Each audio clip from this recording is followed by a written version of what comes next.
Hey, it's Cosmo with Cosmo's Black Dog Outdoors. Today we're going to gang rig goose decoys. And we gang rig them, we don't put any weights on them, makes them light. They always stayed tied up in the bag. They rarely get tangled up, and if they do, it's not a big deal. So the parts that we're going to use are the double ferrules that we used in the duck rigging. I use these Coast Lock swivels. You can get those from Cabela's. And I'm using these big ferrules, single ferrules. They're big, fat, thick aluminum ferrule. You get those from Fastenal. It's a nut and bolt company, so you can find those probably anywhere. This is how the main line is going to look. That's what it represents, and those big ferrules keep the swivels from sliding back and forth. It keeps them right where you want them. I did use trap dye on those because they were shiny aluminum. I think the water's going to darken them down fairly quickly, so it's probably not that big a deal. The first thing we need to do is make a tag line for the geese. This loop will be a pretty good sized loop because it's the one that is going to clip into the swivel on the line. Use that anvil again. If you remember, I used this string in my duck rigging, so I've got knots here as a reference, and so I just kind of figure out my loop there. You can make it, this determines how deep the tag or the main line is in the water. And then this goes on the goose, and you need to use pliers on this one. I make this loop pretty tight, and it's hard to get it to the anvil. It's kind of ungainly to do it that way. So I suck that up pretty snug and just take my pliers and squash it.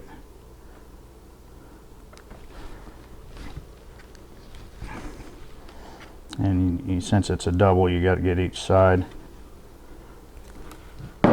So your tag line's on. So then it's time for your main line.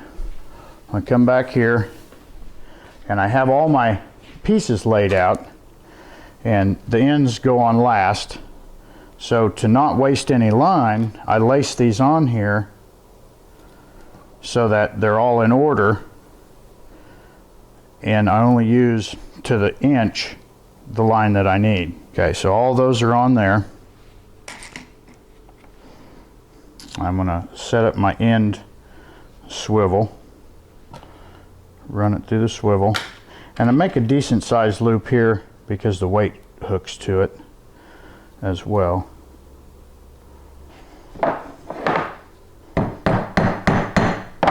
So that one's done there. All these parts try to run away from you when you go back here. So I just come up and get a good arm's length.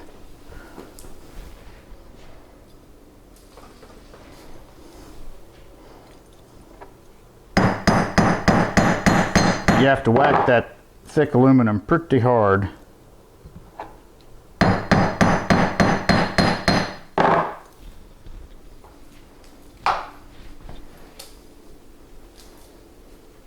And you go back here and get them again. And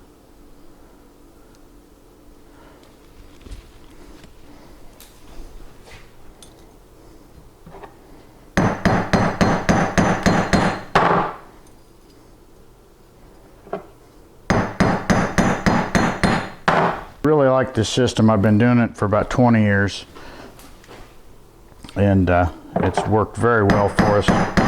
And the nice thing is this stuff lasts for years, so you don't have to do this very often. I mean, I maybe re-rig these things every 5, 6, 7 years. And once again, sharp side cutters, because if you distort that line, it does not want to go through those little ferrules.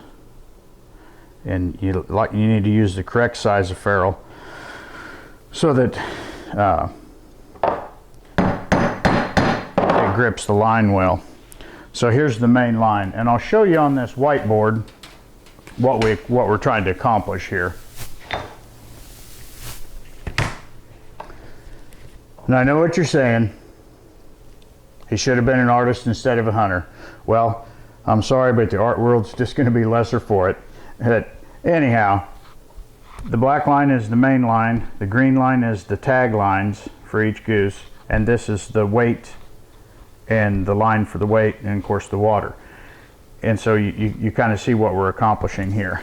We don't put any weights on the geese when they're in the bag, which is perfect because it makes the bag lighter, the bags last longer.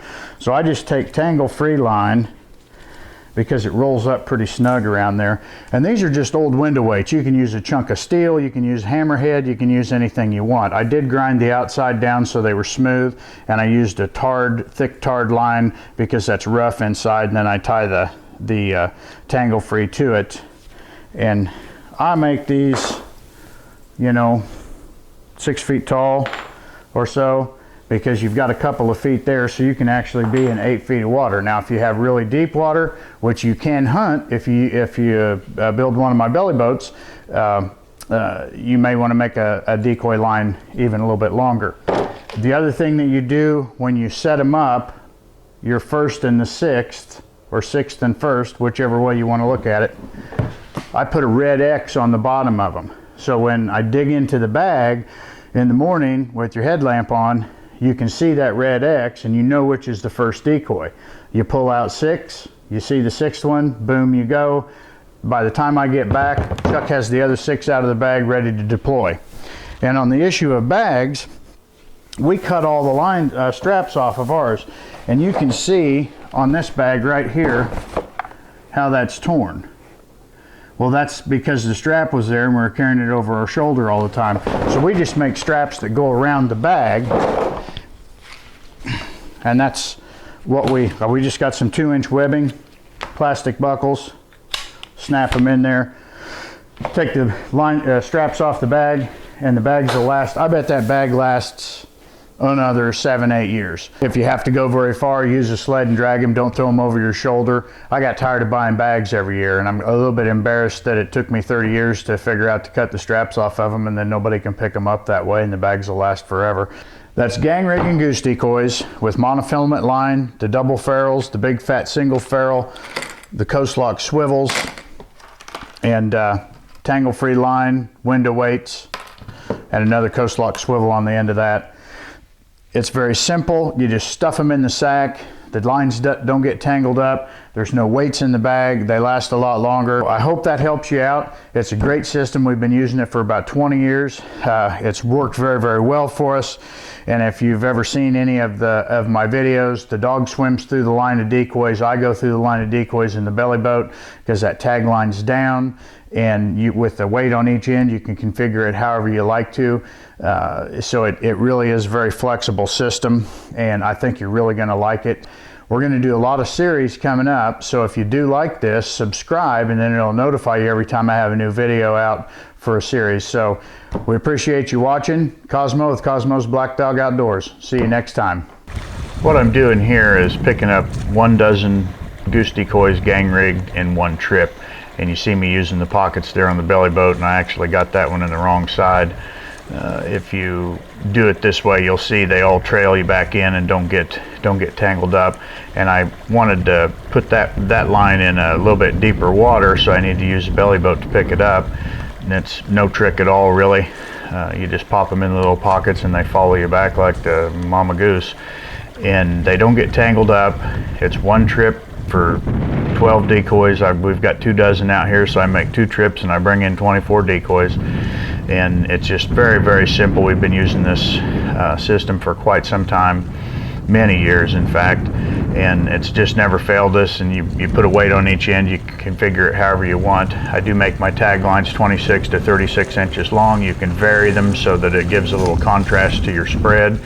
And I just toss the weights up on the shore, and then we get this is a muddy shore, so we sack them up in the sled, and you'll see that in the next clip, just how quickly we can pick up 36 decoys. So these are gang rigged goose decoys.